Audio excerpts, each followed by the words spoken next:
عاشورہ میں قضا روزے کی نیت کرنا، کیا کسی کے قرض روزے رہتے ہوں اور وہ عاشورہ کے دن میں قضا روزے کی نیت بھی کر لے تو وہ قضا روزہ ہو جائے گا یا نہیں؟ یہ محمد اسماعیل نے راول پنڈی سے پوچھا ہے جی۔ محرم کے دنوں میں روزے رکھنا، یعنی محرم کے عام دنوں میں روزے رکھنا، یہ سوال پوچھا ہے جی۔ کیا محرم کے پہلے تمام 10 دنوں میں روزے رکھ سکتے ہیں؟ یہ صوبیہ ناز صاحبہ نے پوچھا ہے کرناٹک انڈیا سے۔ 10 محرم کو دسترخوان وسیع کرنا، یہ بڑا دلچسپ سوال ہے، اس میں میرا خیال ہے سب کو بہت زیادہ دلچسپی ہوگی۔ 10 محرم کے دن دسترخوان وسیع کرنے کی کیا فضیلت ہے، جبکہ 10 محرم کو روزہ رکھا جاتا ہے؟ 10 دن میں کچھ کھاتے پیتے نہیں اور افطار کے وقت 11 محرم شروع ہو جاتی ہے، تو اس حدیث پر کس طرح عمل کیا جائے گا؟ عائشہ صاحبہ نے کراچی سے پوچھا ہے۔ اور ایک اور سوال ہے جی، محرم میں حلیم بنانا کیسا ہے؟ کیا محرم میں شوقیہ حلیم بنانا اور کھانا جائز ہے؟ محمد زبیر۔ اور اسی سے ملتا جلتا ایک سوال ہے جی، حلیم کا تلفظ کیسے کریں؟ سبحان اللہ، یہ محرم میں لوگ حلیم بنائیں گے تو کچھ حلیم کو دلیم کہہ رہے ہوں گے، کچھ سلیم کہہ رہے ہوں گے، کچھ وسیم کہہ رہے ہوں گے، تو اس سے پھر سلیم اور وسیم کو تو غصہ آئے گا کہ یار ہمارا نام حلیم کو کیوں دے رہے ہو؟ تو یہ بھی سوال پوچھا ہے جی، حلیم کو حلیم بولنا چاہیے یا دلیم بولنا چاہیے، اس بارے میں وضاحت فرما دیں۔ محمد طاہا۔ یہ سارے محرم اور محرم سے ملتے جلتے سوال تھے آج کے سیشن میں، تو میں نے کہا ایک ہی دفعہ میں سارے سوالات میں پڑھ لوں، پھر ایک ہی دفعہ میں ان سب کے جوابات ہو جائیں تو اچھا ہے۔ دیکھیں محرم کے بارے میں غلط فہمیاں بہت ساری ہیں۔ پہلے تو میں یہ عرض کروں محرم کی اسلام میں فضیلت کیا ہے اور کیوں ہے یہ فضیلت۔ رسول اللہ صلی اللہ علیہ وسلم نے فرمایا کہ محرم کو آپ صلی اللہ علیہ وسلم نے شہر اللہ قرار دیا ہے۔ صحیح حدیث ہے کہ آپ صلی اللہ علیہ وسلم نے فرمایا، صحیح مسلم کی حدیث ہے کہ رمضان کے روزوں کے بعد سب سے زیادہ جو روزے افضل ہیں وہ شہر اللہ المحرم، اللہ کے مہینے محرم کے ہیں، یعنی اللہ کی طرف اس محرم کی نسبت کی جا رہی ہے، تو یہ ایک بڑی فضیلت کی چیز ہے۔ اور قرآن میں جن 4 مہینوں کو محترم قرار دیا ہے، عرب ان مہینوں میں جنگ و جدال کو حرام سمجھا کرتے تھے کہ یار یہ ناجائز ہے، اس میں جنگ نہیں کرنی چاہیے، ان مہینوں کا احترام لازم ہے۔ ان میں 4 مہینوں میں محرم بھی ہے، محرم، رجب، ذی الحجہ، ذی قعدہ، ذی الحجہ، یہ 4 مہینے ہیں جو محترم ہیں، لیکن اس میں پھر رجب بھی داخل ہے اور ذی قعدہ بھی اور ذی الحجہ بھی، تو یہ بھی ہے۔ اور 10 محرم کے روزے کی بڑی فضیلت ہے، آپ صلی اللہ علیہ وسلم نے فرمایا 1 سال کے گناہوں کی معافی کا ذریعہ بنتا ہے، لیکن آپ نے فرمایا کہ یہودیوں کی مشابہت نہ کرو کیونکہ یہودی ایک روزہ رکھتے ہیں تو ہم 9 10 یا 10 11 2 روزے ملائیں گے، تو یہ محرم کی فضیلت۔ اور یہ کیوں ہے اس کی ہمیں وجہ معلوم نہیں ہے، جیسے کسی نے ابھی بھائی نے سوال پوچھا نا کہ اس میں کوئی واقعات ہوئے تھے، تو پہلے میں بتا دوں 10 محرم میں جب نبی صلی اللہ علیہ وسلم نے محرم کے مہینے کی یہ فضیلت بیان کی تو اس کو کسی واقعے کی بیس پہ بیان نہیں کی ہے، اس بارے میں جتنے واقعات ہمارے پاس منقول ہیں کہ آدم علیہ السلام جنت سے زمین پہ آئے تھے، یا قیامت آئے گی اس دن، یا یہ کہ اور پتہ نہیں کیا کیا ابراہیم علیہ السلام کو آگ میں ڈالا گیا، یہ سب من گھڑت ہیں، اس کی کوئی حقیقت نہیں ہے، موضوع روایتیں۔ البتہ اس دن موسیٰ علیہ السلام اور بنی اسرائیل کو فرعون سے نجات ملی تھی، اس بارے میں روایت سندن بہتر ہے، یعنی اس کو مستند روایت کہا جا سکتا ہے، تو وہ یہ کہا جا سکتا ہے کہ 10 محرم کو موسیٰ علیہ السلام اور بنی اسرائیل کو اللہ نے فرعون سے نجات، اسی بیس پہ یہودی روزہ رکھا کرتے تھے اس دن۔ تو یہ روایت کے علاوہ باقی جتنے بھی واقعات ہیں سب من گھڑت۔ باقی حضرت حسین رضی اللہ تعالی عنہ کو جو کربلا میں شہادت ملی ہے وہ تو 10 محرم، وہ تو فضیلت تو اسلام میں پہلے سے تھی، تو حضرت حسین رضی اللہ تعالی عنہ کا واقعہ تو بعد میں ہوا ہے، تو اس سے حضرت حسین کی شہادت کو اور فضیلت مل گئی کہ آپ کو ایک مقدس دن میں اللہ تعالیٰ نے شہادت عطا فرمائی ہے۔ تو اب کیا مسئلہ ہے، اب میں جو ہے نا نمبر وار سوال پڑھ کے بتاتا ہوں، نمبر وار جو ہے نا، تاکہ وہ بحث ہماری گچ مچ نہ ہو جائے۔ ابھی سارے سوال میں نے اکٹھے پڑھ لیے تھے تاکہ آپ کو پتہ چلے کہ آج محرم کے بارے میں کیا معلومات ہم شیئر کریں گے، کیا مسائل میں بتاؤں گا۔ محرم میں کالے کپڑے پہننا، یہاں سے ہمارے سوالات شروع ہوئے تھے۔ محمود صاحب نے انڈیا سے پوچھا تھا، دیکھیں کالے کپڑے کسی بھی وقت پہنے جا سکتے ہیں، کالے کپڑے پہننے کے ناجائز ہونے کی ہمارے پاس کوئی دلیل نہیں ہے۔ سفید کو پسند کیا گیا ہے، نبی صلی اللہ علیہ وسلم نے فرمایا سب سے زیادہ پسندیدہ لباس وہ سفید ہے، کفنوا فیہا موتاکم، اپنے مردوں کو بھی اسی میں دفن کیا کرو، اس لیے سفید لباس کو آپ صلی اللہ علیہ وسلم نے افضل قرار دیا، اس میں پاکیزگی زیادہ ہے۔ باقی نبی صلی اللہ علیہ وسلم نے مختلف رنگوں کے کپڑے پہنے، اس کی علماء وجہ یہ بیان کرتے ہیں کہ اس زمانے میں غربت تھی، آپ نے سفید لباس کو پسند تو کیا لیکن نبی کے لیے ہر وقت سفید لباس کا انتظام کرنا آسان نہیں تھا، غربت تھی، لباس پہن لینا ہی بڑی بات ہوتی تھی کہ لباس مل جائے کسی کو۔ کتنے واقعات ہیں کہ ازار ہے تو قمیض نہیں ہے، قمیض بڑی مشکل سے کسی کو ملتی تھی، کچھ چادر نہیں ہے اوپر پہننے کی، اتنی غربت کا عالم تھا، تو اس میں آپ صلی اللہ علیہ وسلم یہ تکلف کرتے کہ ہر قیمت پہ میرے لیے سفید لباس لے کر آؤ، تو یہ آپ صلی اللہ علیہ وسلم کے مزاج میں جو سادگی تھی یہ اس کے خلاف تھا، تو آپ نے دنیا میں تکلف نہیں کیا، جو جیسا لباس ملا پہن لیا، پسند سفید کو کیا۔ لہذا آج کیا ہے کہ آج اللہ نے لوگوں کو مالی وسعتیں دی ہیں، تو جو لوگ سفید لباس لباس کا معمول بنا سکتے ہیں ان کے لیے افضل یہی ہے کہ وہ سفید لباس پہنا کریں، کیونکہ نبی صلی اللہ علیہ وسلم نے ہمیں اس کی ترغیب دی ہے. خود کیوں نہیں پہنا؟ اس میں تکلف تھا، یعنی پراپر انتظام کرنا مشکل تھا، تو جو آیا پہن لیا آپ صلی اللہ علیہ وسلم نے. کیونکہ ایک چیز مشکل ہے اس میں اتنا تکلف کرنا، یہ خود بھی تو نبی کے مزاج کے خلاف. تو اس لیے ہم کہتے ہیں کہ بھئی جو ملے پہن لو، لیکن اگر لوگ آج کل تو لباسوں میں تکلف ویسے ہی بہت ہو رہا ہے، تو آپ نے جب سلوانے ہی ہیں، خریدنے ہی ہیں، تو سفید کو ترجیح دیں. آپ اس میں پاکیزگی زیادہ ہے، اس میں طہارت زیادہ ہے. آپ سفید لباس کے عادی ہو گئے، آپ سے کلر والا لباس پہنا نہیں جائے گا. میں نے تو 15-20 سال میں نے سفید لباس پہنا ہے، تو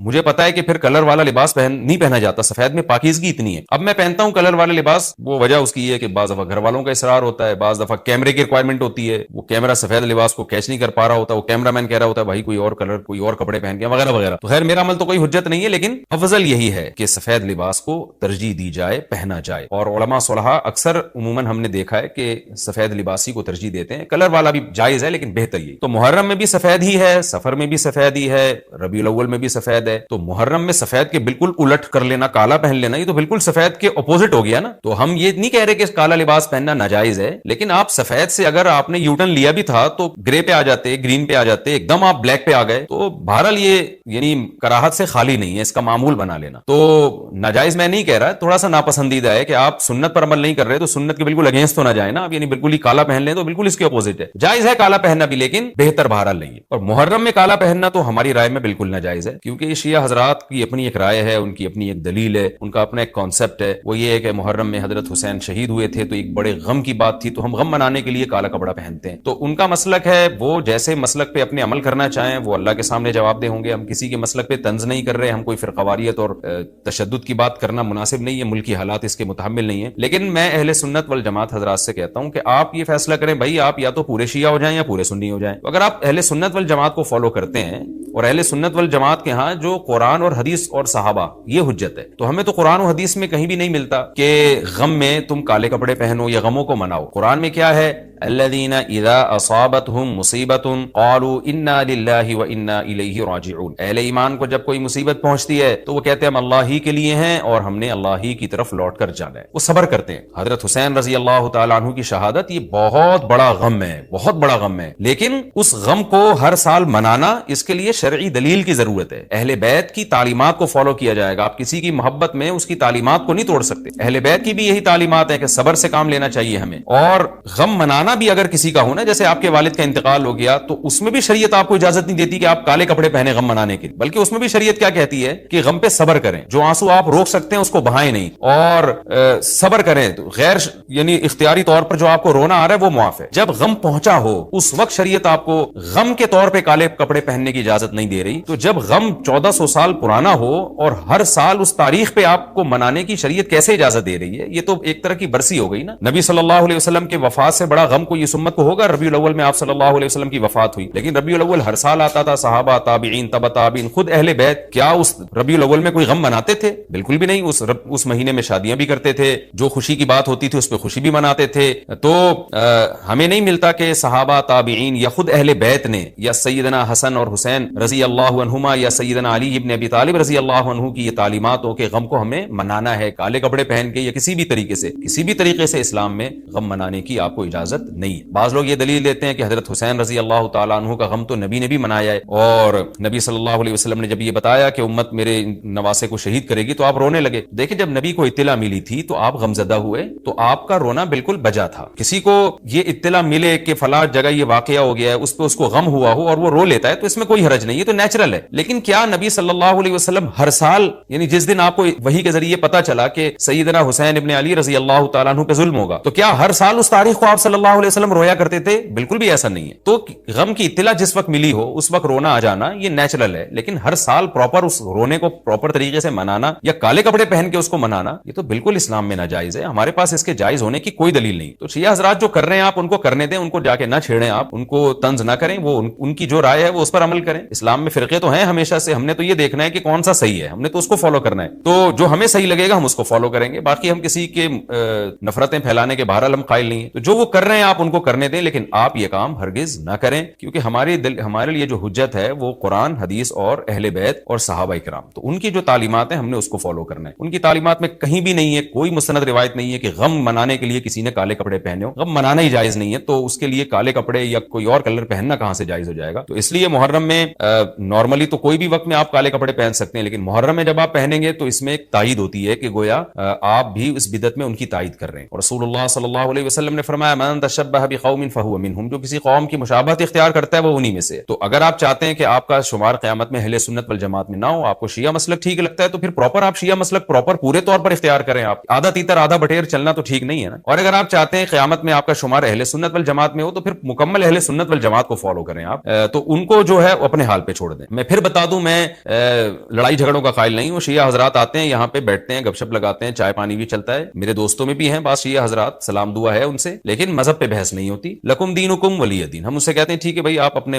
رائے پر عمل کریں، بحث مباحثہ نہ کریں۔ ہاں جو سیکھنے کے لیے ہم سے آنا چاہے محبت سے اس کو سمجھائیں گے، جو نہیں آ رہا سیکھنے کے لیے تو پھر ہم اس سے بحث نہیں کرتے۔ تو لڑائی جھگڑے نہ کریں، لیکن سنی حضرات کو، اہل سنت والجماعت کو، بل جماعت کا مطلب کیا ہے؟ ہم حدیث کو بھی مانتے ہیں، بل جماعت صحابہ کو بھی مانتے ہیں، تو صحابہ میں اہل بیت بھی داخل ہیں، اہل بیت کے علاوہ بھی صحابہ ہیں، تو کسی کی بھی ہماری رائے تو یہی ہے کہ کسی کی بھی تعلیمات نہیں، ہمیں تو حدیث میں کچھ بھی نہیں ملتا، تو اللہ کا واسطہ آپ ایک رائے پر عمل کریں۔ اس لیے محرم میں آپ ان چیزوں کو فوکس نہ کریں، کالے کپڑے پہننا، غم منانا، یہ اسلام کی تعلیمات بالکل بھی نہیں ہے۔ یہ تو میں نے سوال کا جواب دیا کہ محرم میں اسپیسیفک کالے کپڑے اگر آپ پہنیں گے تو یہ ایک بدعت کی تائید ہوگی، تو نبی صلی اللہ علیہ وسلم نے تائید سے منع کیا ہے۔ اسی میں ایک سوال ہے جی، محرم میں نکاح کرنا کیسا ہے؟ یہ سوال بھی ظہور احمد نے کشمیر سے پوچھا ہے۔ محرم میں نکاح کرنا بھی جائز ہے، بلکہ ہمارے مسلک کے مطابق باعث برکت ہے، کیونکہ محرم کو اللہ کے نبی نے محترم قرار دیا ہے، قابل احترام مہینہ ہے، تو مقدس ہے، تو مقدس مہینے میں عبادت کا ثواب بھی زیادہ ہوتا ہے، اور نکاح بھی شریعت میں عبادت ہے۔ نکاح کیسے عبادت ہے؟ شریعت نے نکاح میں عبادت کا رنگ ڈال دیا ہے۔ دیکھیں آپ کہ نکاح ایک معاملہ ہے، لیکن اس سے پہلے خطبہ بھی ہوتا ہے، خطبہ جمعے کی نماز سے پہلے ہوتا ہے، خطبہ عید کی نماز سے پہلے ہوتا ہے، خطبہ استسقاء کی نماز سے پہلے ہوتا ہے، خطبہ حج میں ہوتا ہے، یہ ساری عبادتیں ہیں نا جس میں خطبہ ہے، لیکن اسلام نے کیا کہا؟ نکاح سے پہلے بھی خطبہ ہوگا۔ اس کا مطلب اسلام نکاح کو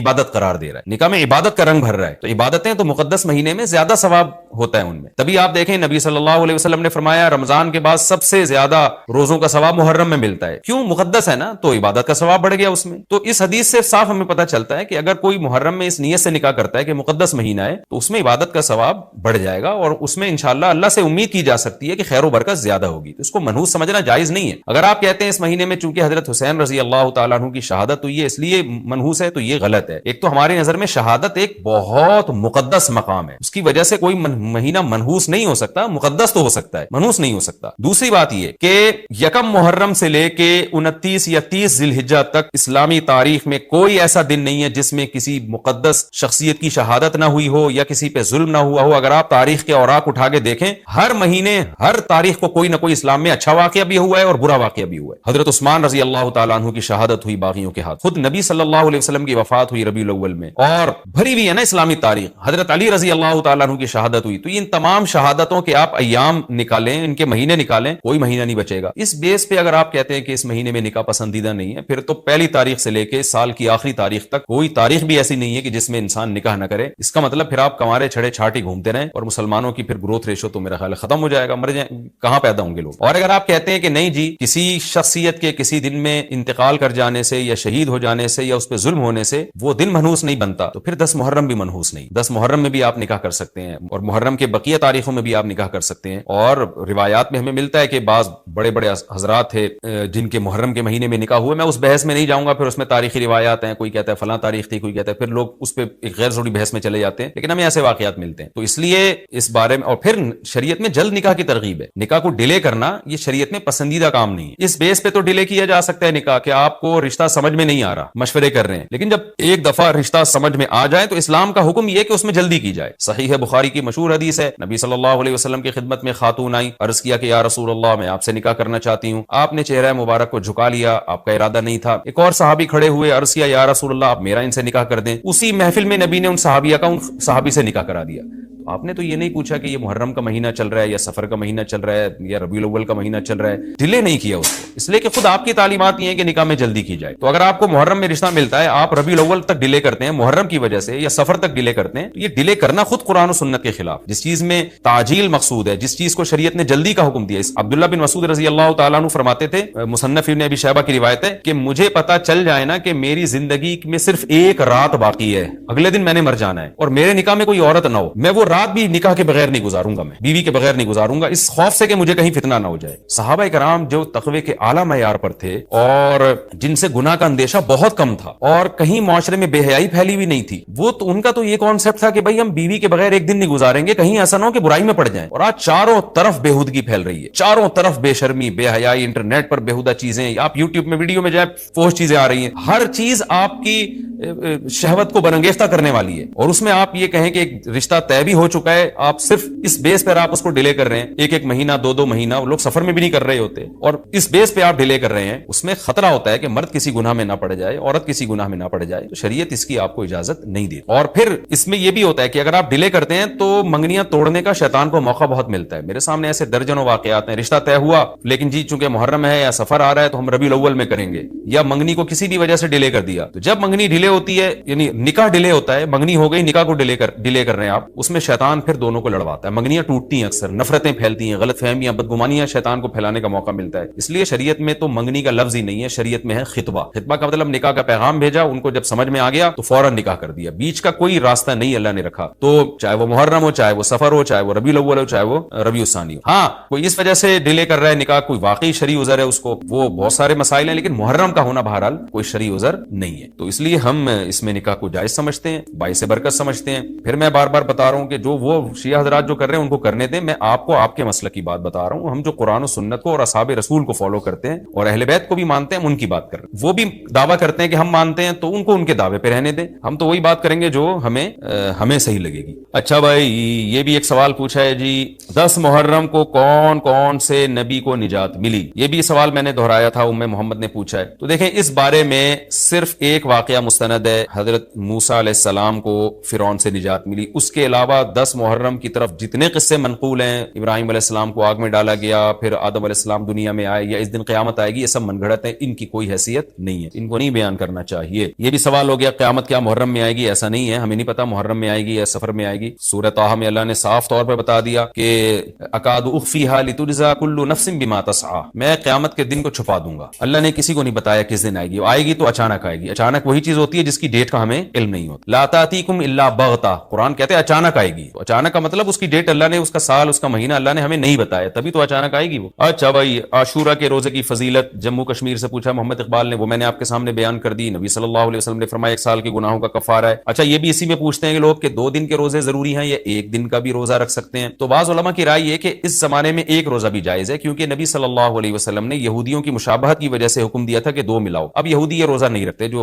جو ہمیں جہاں تک نالج ہے, تو اب چونکہ وہ رکھتے ہی نہیں ہیں, لہذا اب 1 روزہ بھی اگر کوئی رکھ لے تو بھی ٹھیک ہے. 2 اچھا ہے, نہیں رکھا جاتا تو 1 بھی رکھ لے تو بھی امید ہے انشاءاللہ ثواب ملے گا. اچھا اس میں یہ بھی پوچھا ہے, دسترخوان پہ میں ابھی آ رہا ہوں, دسترخوان محرم میں وسیع کرنا کیسا ہے؟ لوگ وہ دسترخوان پہ کان لگا کے بیٹھے ہوئے ہوں گے, وہ دسترخوان کب آئے گا مارکیٹ میں. اچھا یہ بھی ایک سوال پوچھتے ہیں لوگ کہ جیسے بھائی نے پوچھا کہ 2 یعنی قضا روزے کی نیت کرنا, یہ راولپنڈی سے محمد اسماعیل نے پوچھا تھا. خوب سمجھ لیں, جن دنوں کا بھی کوئی فضیلت ہے نا روزہ رکھنے کی, جیسے پیر جمعرات کے روزے کی فضیلت ہے, ایام 20 کے روزے کی فضیلت ہے, اسی طرح 10 محرم کے روزے کی فضیلت ہے, اسی طرح 9 ذی الحجہ کے روزے کی فضیلت ہے. ان میں آپ قضا کی نیت نہیں کر سکتے. اگر قضا روزے کی نیت کی تو قضا روزے کا ثواب ملے گا, اس دن کے ثواب سے آپ محروم ہو جائیں گے. خوب سمجھ لیں, شوال کے 6 روزوں میں بھی ایسا ہی ہے. خواتین کیا کرتی ہیں, مینسز کی وجہ سے جو رمضان کے روزے چھوٹ گئے, انہوں نے کہا چلو شوال کے 6 روزے کی نیت بھی کر لو اور رمضان کے قضا روزے کی نیت بھی کر لو, تو گریوی میں دونوں کام ہو جائیں گے. تو ایسا نہیں ہے, ایک ہی ہوگا, یا تو قضا رکھیں یا نفل. اگر قضا روزے رکھے تو پھر وہ نفل کا ثواب نہیں ملے گا, نفل رکھے تو قضا کا ثواب نہیں ملے گا.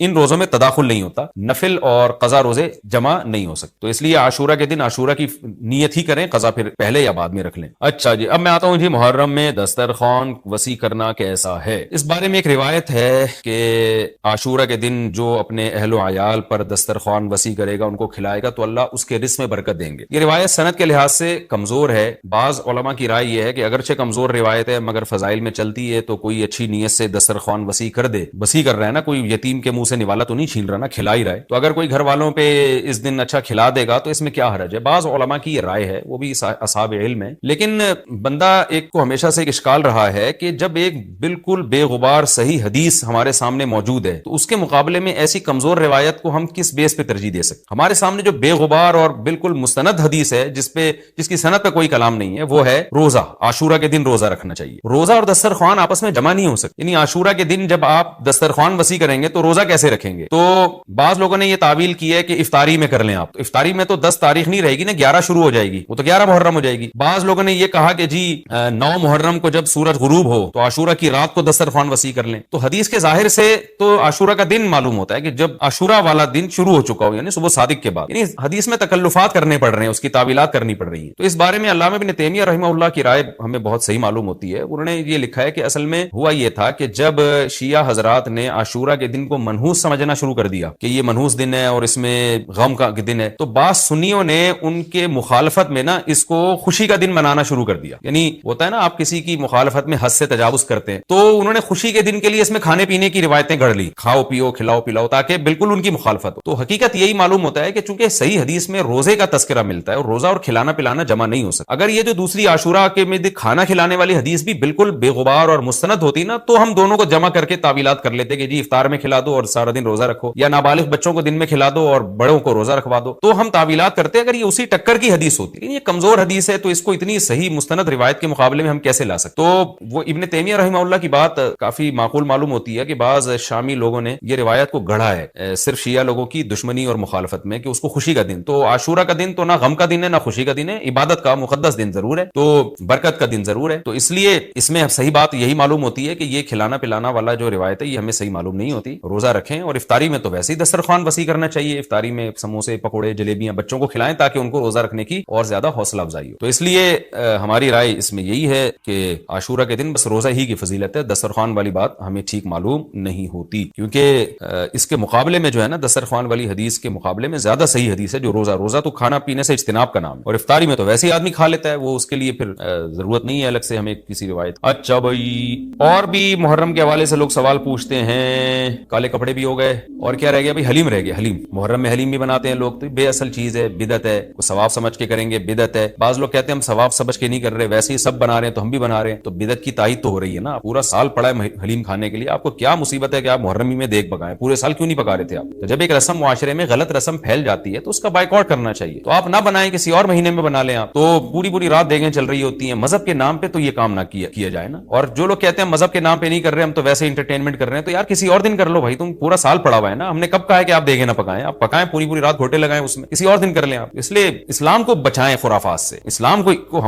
ہمارے ذمہ ہے کہ ہم اسلام کو اسلام وہی ہے جو نبی لے کر آئے. الیوم اکملت لکم دینکم واتممت علیکم نعمتی ورضیت لکم الاسلام دینا. اللہ کہتے ہیں آج کے دن میں نے دین مکمل کر دیا. جب یہ آیتیں نبی پہ نازل ہو گئیں تو اس میں حلیم نہیں تھا, محرم کا حلیم. دین مکمل ہو چکا, اس کو رہنے دیں آپ. اور پھر وہی ہے کہ جب آپ روزہ رکھیں گے تو حلیم کھائیں گے کس وقت؟ رات کو آپ کھائیں گے, تو رات کو تو ویسے ہی کم کھانا چاہیے. سونے کے لیے اللہ نے رات بنائی ہے, کھانے پینے کے لیے تھوڑی بنائی ہے رات. دن میں آپ نے روزہ رکھنا ہے, تو وہ یہ روزے سے بھی میچ نہیں کر رہا ہے جو حلیم ہے نا. اس لیے اس سے اجتناب کریں, اوائڈ کریں. جو گلی کے لونڈے لپاڑے بنا رہے ہوتے ہیں ان کو محبت سے سمجھا دیں, یار اگلے دن بنا لو, باز آ جائے ٹھیک ہے, نہیں تو پھر نکل لیں آپ پتلی گلی سے, الجھے نہیں لوگوں سے. تو یہ محرم کے حوالے سے کچھ باتیں تھیں بھائی. نبیل بھائی کوئی بات رہ تو نہیں گئی ہے آپ کے ذہن میں ہو تو بتا دیں, تاکہ یہ تو لوگوں نے جو سوال پوچھے تھے اس کے جواب تو میں نے دے دیا. آپ کے ذہن میں بھی کوئی سوال ہو تاکہ ٹاپک کمپلیٹ ہو جائے. محرم میں جھاڑو لگانا جائز ہے؟ جھاڑو سے کیا ہوتا ہے؟ یہ کہہ رہے ہیں وہ لوگ کہتے ہیں محرم میں جھاڑو نہیں لگانی چاہیے. اچھا, محرم میں مرثیے سننا اور غم منانا اور رونا, سینہ پیٹنا, نبی صلی اللہ علیہ وسلم نے تو گریبان چاک کرنے والوں پہ لعنت کی ہے. بخاری مسلم کی روایتیں موجود ہیں. لیس منا من شق الجیوب, جو گریبان پھاڑتا ہے وہ ہم میں سے نہیں ہے. یہ سینہ پیٹنا, نوحہ کرنا, نیاحہ پر تو بخاری مسلم کی صحیح احادیث موجود ہیں نوحہ پر کہ حرام ہے, ناجائز ہے. اس لیے ہم اس کو جائز نہیں سمجھتے. ہم یہ کہتے ہیں کہ سیدنا حسین ابن علی رضی اللہ تعالیٰ عنہ کی تعلیمات کو فالو کریں آپ. تعلیمات تو زیرو ہیں ہم ان کی تعلیم. ان کی تو اتنی بڑی داڑھی تھی سیدنا حسین ابن علی رضی اللہ تعالیٰ عنہ کی, وہ تو سخی تھے, وہ تو غیرت مند تھے. آج ہمارے یہاں سے غیرت ختم ہو گئی ہے. بہنوں کی وراثتیں کھا کے بیٹھے ہوئے ہیں ہم لوگ, اور انہی وراثتوں سے عمرے بھی ہو رہے ہوتے ہیں وراثت کھا کے. تو گھر میں گھر والوں کو ٹائم نہیں دیتے, غربا مساکین کا خیال نہیں ہے, نماز تکبیر اولیٰ کی پابندی نہیں ہے. ان چیزوں کو فوکس کریں. حضرت حسین رضی اللہ تعالیٰ عنہ نے تو کربلا کے میدان میں بھی نماز نہیں چھوڑی, اور آج خواتین شاپنگ کرتی ہیں نمازیں چھوڑ دیتی ہیں, کسی شادی میں جانا ہے بس میں بیٹھے ہوئے نمازیں چھوڑ دیتے ہیں. تو اللہ کا واسطہ تعلیمات کو فالو کریں. اہل بیت کی تعلیمات کو فالو کیے بغیر ہمیں کچھ بھی حاصل نہیں ہوگا. تو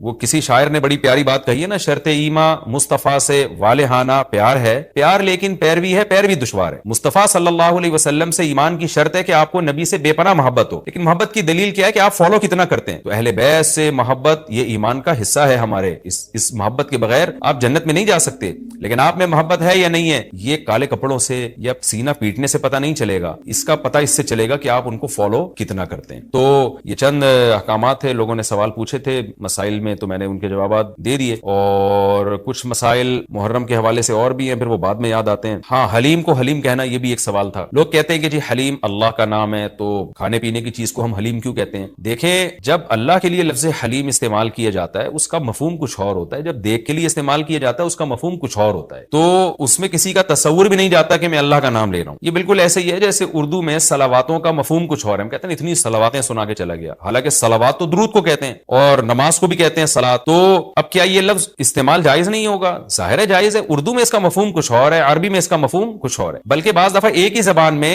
ایک لفظ دو مختلف معنوں کے لیے استعمال ہو رہا ہوتا ہے, اس میں کوئی بھی پابندی نہیں لگاتا. جاریہ عربی میں باندی کو بھی کہتے ہیں, جاریہ عربی میں کشتی کو بھی کہتے ہیں, اور جو ہے اس طرح کی اور بہت ساری مثالیں ہمیں ملتی ہیں کہ ایک ہی لفظ مختلف معنوں کے لیے استعمال ہو رہا ہے. عین عربی میں آنکھ کو بھی کہتے ہیں, عین عربی میں گھٹنے کو بھی کہتے ہیں, عین عربی میں جاسوس کو بھی کہتے ہیں, عین عربی میں چشمے کو بھی کہتے ہیں, عین عربی میں سورج کی ٹکیا کو بھی کہتے ہیں, عین عربی میں سونے کو بھی کہتے ہیں. تو اس طرح بہت سارے نام مختلف معنوں میں استعمال ہوتے ہیں. موسیٰ کا جو لفظ ہے عربی میں اس طرح کو کہتے ہیں بلیڈ, جس سے حلق کیا جاتا ہے نا, حاجی لوگ جو سر منڈواتے ہیں اس کو موسیٰ کہتے ہیں. حالانکہ موسیٰ جو ہے حضرت موسیٰ علیہ السلام کا نام بھی ہے. لیکن جو عربی جو جانتا ہے جب وہ بلیڈ کے لیے موسیٰ کا لفظ استعمال کرے گا تو اس کے ذہن میں حضرت موسیٰ کا تصور ہی نہیں ہوگا. اور جب حضرت موسیٰ علیہ السلام کے لیے موسیٰ کا استعمال کرے گا تو بلیڈ کی طرف اس کا دماغ ہی نہیں جائے گا. تو اس لیے یہ بالکل مضبوط بات نہیں ہے کہ حلیم چونکہ اللہ کا نام ہے لہذا وہ دیکھ کے لیے استعمال نہ کیا جائے. جب اللہ کا نام ہے تو اس میں دماغ ادھر نہیں آتا دیکھ کی طرف. جب دیکھ کے لیے استعمال کیا جاتا ہے تو اللہ کی طرف ذہن نہیں جاتا. یہ بالکل ایک الگ الگ معنی میں استعمال ہوتا ہے. اس لیے اتنا تکلف نہیں کریں جتنی جو لا تشددوا فیشدد اللہ علیکم. صحیح حدیث ہے, اللہ نے نبی نے فرمایا اپنے اوپر خامخواہ کی پابندیاں مت لگاؤ ورنہ اللہ بھی لگانا شروع کر دے گا. اللہ بھی تمہارے اوپر پابندیاں لگائے گا. اللہ کیسے لگائے گا؟ یعنی اللہ بھی تمہیں مشکل میں ڈال دے گا. تو جتنا ہمیں اجازت دی گئی ہے اس کے اندر رہنا چاہیے ہمیں, اور خامخواہ میں ایسی کھود کرید کر کے اپنے اوپر پابندیاں لگواتے چلے جانا مشکل ہو جائے گا نا. اب حلیم ہی مشہور ہو گیا ہے تو اب آپ اس کو کیسے دلیم بولیں گے؟ وہ کچھ اور نہ اٹھا کے دے دے آپ. اس میں کوئی حرج نہیں ہے کہ کیونکہ لغت بتاتی ہے, زبان بتاتی ہے کہ کس وقت کس لفظ کا کیا معنی ہے. اس میں کوئی حرج نہیں ہے اگر آپ یہ حلیم کو حلیم ہی کہیں, کوئی گناہ نہیں ہے انشاءاللہ اس میں. اچھا, بعض لوگ یہ بھی کرتے ہیں, یہ کسی نے سوال پوچھا ہے, یہ ہمارے کیمرہ مین نے ہی پوچھا ہے نبیل بھائی نے, کہ مجھے تو یقین نہیں آ رہا کہ ایسا بھی کرتے ہیں, لیکن یہ بتا رہے ہیں کہ بہت سارے سنی حضرات یہ کرتے ہیں کہ محرم میں امام بارگاہوں میں جا کے منتیں مانتے ہیں اور پھر اگلے سال ان منتوں کو پورا بھی کر رہے ہوتے ہیں جو بھی انہوں نے منتیں مانی ہوتی ہیں. تو دیکھیں یہ بھی حرام اور ناجائز عمل ہے. منت کے لیے کوئی دن مہینہ متعین نہیں ہے, جب چاہے جہاں چاہے منت مان سکتے ہیں. اور منت کی حقیقت کیا ہے کہ اس کی ورڈنگ کیا ہے, اس کے لیے کسی جگہ نہیں جانا جائز ہے, بلکہ اس کے یہ کہ جہاں بھی آپ ہیں آپ یہ الفاظ کہہ سکتے ہیں کہ اے اللہ اگر میرا یہ فلاں کام ہو گیا تو میں اتنے پیسے صدقہ کروں گا. اے اللہ اگر میرا یہ فلاں کام ہو گیا تو میں اتنے روزے رکھوں گا. اے اللہ اگر میرا مریض ٹھیک ہو گیا یا میری بیماری ٹھیک ہو گئی تو میں اتنی رکعت نماز پڑھوں گا. اس طرح کی منتیں ماننا جائز ہے. اس کے لیے امام بارگاہ یا مسجد یا کسی مزار پہ جانا حرام ہے. خوب سمجھ رہے ہیں, یہ گھر بیٹھے بیٹھے ہو سکتا ہے, یعنی اس کا کوئی جگہ شریعت نے منت کے لیے متعین نہیں کی ہے. اسپیشل اس کام کے لیے آپ مسجد جا رہے ہیں کہ یہ سوچ کے کہ وہاں جا کے منت مانوں گا تو شاید منعقد ہوگی, ایسا نہیں ہے. منت کہیں بھی ہو جاتی ہے. ہاں, کوئی مسجد میں نماز کی نیت سے جائے کہ 2 رکعت پڑھ کے اللہ سے دعا مانگوں گا تو ایک الگ بات ہے, اس کے لیے مسجدیں ہیں. تو مزار تو اس کے لیے بھی نہیں ہے, وہ تو وہاں بالکل ہی حرام ہے. تو اس لیے آپ بدعت کی تائید میں امام بارگاہ جاتے ہیں اور وہاں منتیں مانتے ہیں تو یہ حرام ہے, ناجائز ہے. اس سے منت پوری نہیں ہوگی بلکہ الٹا اللہ کی طرف سے عذاب آ سکتا ہے آپ کے اوپر, کیونکہ اللہ نے جو کام جس طرح سے بتایا اسی طرح سے ہوگا. تو منت کا اصل طریقہ کیا ہے کہ عبادت کی نظر, اس کو عربی میں نظر کہتے ہیں, نظر. تو قرآن نے کہا ہے کہ یوفون بالنذر ویخافون یوما کان شرہ مستطیرا. ہمارے نیک بندے جب کوئی نظر مانتے ہیں تو اس کو پورا کرتے ہیں. اللہ نے جب کام کر دیا تو وہ نظر پھر آپ پوری کریں. تو اس کا طریقہ کیا ہے کہ آپ گھر میں بیٹھے جہاں بھی ہیں آپ زبان سے الفاظ دہرا دیں کہ اے اللہ اگر میرے مریض کو شفا مل گئی یا میں ٹھیک ہو گیا یا میں امتحان میں پاس ہو گیا تو میں اتنے پیسے صدقہ کروں گا یا کروں گی, یا اتنی رکعت نماز پڑھوں گا یا پڑھوں گی, یا اتنے روزے رکھوں گا یا رکھوں گی. اس طرح کی عبادت کی نظر ہوتی ہے, اس کے علاوہ نہیں ہوتی. بعض لوگ یہ نظریں مان رہے ہوتے ہیں کہ میرا یہ کام ہو گیا تو داتا دربار پہ اتنی دیگیں چڑھاؤں گا. یہ نظر پوری کرنا بھی حرام ہے. کام ہو بھی جائے تو دیگیں چڑھانا جائز نہیں ہے. بعض لوگ یہ کہہ رہے ہوتے ہیں کہ یہ کام ہو گیا تو امام حسین کے نام کی یا غوث اعظم کے نام کی اتنی دیگیں نکالوں گا. یہ سب غلط چیز ہے. صدقے کی نظر ہوتی ہے اللہ تیرے نام پہ میں اتنے غریبوں کو کھانا کھلاؤں گا. یہ نظریں ہوتی ہیں صدقے کی, جو اللہ کے لیے ہوتا ہے صدقہ. تو اس میں یہ کہ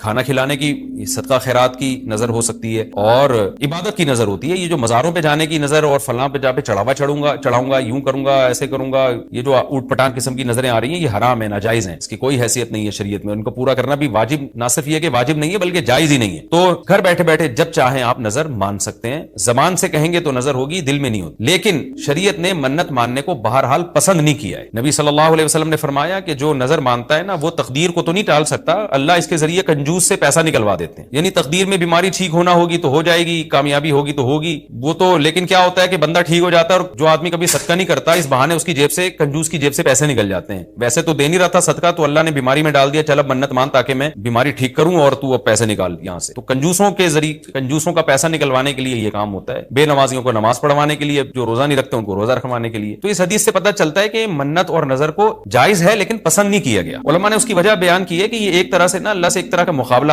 چل رہا ہے کہ اللہ میرے مریض کو یا مجھے ٹھیک کر دے تو میں اتنے روزے رکھوں. یعنی بارگیننگ ہو رہی ہے اللہ تعالیٰ سے کہ اگر نہیں ٹھیک کیا تو میں نہیں رکھتا, جاؤ بھائی. اللہ اگر میں پاس ہو گیا نا تو میں 1,00,000 روپے صدقہ کروں گا, اگر نہیں ہوا تو ہم بھی صدقہ نہیں کر رہے. تو ایک طرح کا نا مقابلہ چل رہا ہے. ابدیت یہ ہے کہ اللہ تو مجھے پاس کرے گا تو بھی 1,00,000 روپے دوں گا, نہیں کرے گا تو بھی 1,00,000 روپے دوں گا, اس لیے کہ میں تو تیرا بندہ ہوں. لیکن تو مجھے ویسے ہی پاس کر دے امتحان میں, چاہے میں 1,00,000 دوں یا نہیں دوں, میں تو تیرا بندہ ہوں, میں تو فقیر ہوں. فقیر بارگیننگ تھوڑی کرتا ہے. سیٹھ صاحب آپ نے مجھے اگر 100 روپے دیے نا تو میں بھی آپ کا فلاں کام بنا دوں گا. فقیر کہتے ہیں اللہ کے نام پہ 100 روپے دے دو, میں فقیر پھٹا, پرانے کپڑے میرے, میں کیا کروں گا یار آپ کے لیے. تو اللہ سے بھی بھکاریوں کی طرح مانگنا یہ اللہ کو زیادہ پسند ہے. منت ماننا بھی جائز ہے لیکن پسندیدہ کام نہیں ہے. ہاں جس طرح سے امام بارگاہوں میں یا مزاروں میں جا کے منتیں مانی جا رہی ہیں وہ بالکل حرام ہے, بالکل ناجائز ہے. اور اس کے لیے محرم کا دن متعین کرنا یہ سمجھ کے کہ اس میں منت زیادہ پوری ہوگی, یہ بھی حرام ہے, ناجائز ہے اور بدعت کی تائید ہے. اس سے آپ سب لوگ اجتناب کریں, اس سے گناہ ملتا ہے. اچھا, یہ بھی محرم کے حوالے سے سوال پوچھا جاتا ہے جی, کیا قربانی کا گوشت محرم سے پہلے ختم کرنا ضروری ہے؟ عاقب شاہ دبئی سے پوچھتے ہیں جی. کچھ لوگ کہتے ہیں قربانی کا گوشت محرم سے پہلے ختم ہو جانا چاہیے, کیا یہ بات صحیح ہے؟ نہیں, ایسا کچھ نہیں ہے. قربانی کا گوشت آپ پورے سال چلا سکتے ہیں اگر محفوظ رکھ رہے ہیں, لیکن وہی ہے کہ